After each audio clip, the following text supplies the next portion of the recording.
Maayong buntag mga idol. So mobalik na punta sa pagsaba-saba ni atong vlog mga idol no.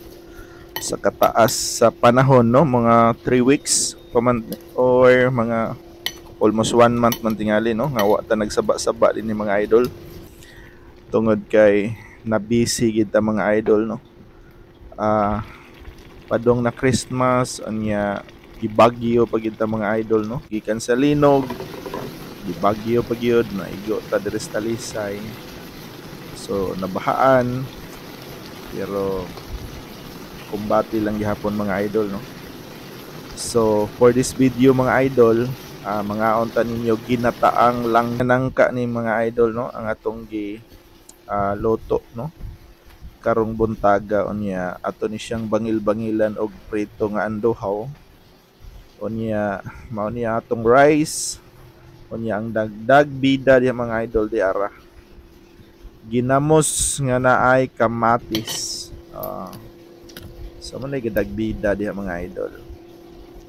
So kung gaamping kas imong lawas ay patakaan nagkaon mga idol no tungod kay daghan kikag makaon nga rice. So kinahanglan nga kamao kang mo limit mga idol no. So kumusta man ta mga idol no? Gikan sa linog bagyo niya gisigihan pagintag bagyo aning mga politiko nga kurakot kay no.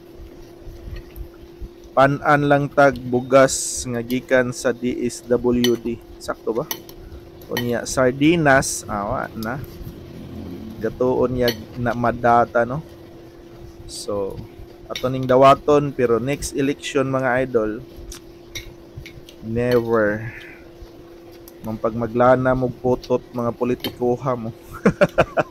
Di na gigo mailad ninyo. So pohon no atong tan-awon kung kinsay angayan nagyod nga ibutang nato sa posisyon no nga dili ta magmahay sa tong kaugalingon nga nung nibutar ta nila tungod silang pagkabuaya no. Dili maulaw mo kaon sa kwarta sa mga katawhan mga idol pagka kay mga naong no. Kunyang uban din ha no nag-franchise nag mga negosyo. Ay nako kalami biyan yang doklon og di pa mo manokol no. Pero manokol man mo di na lang sa. So dinhi na lang mga idol no sa sunod na pong video. Amping tang tanan, bye bye and God bless everyone.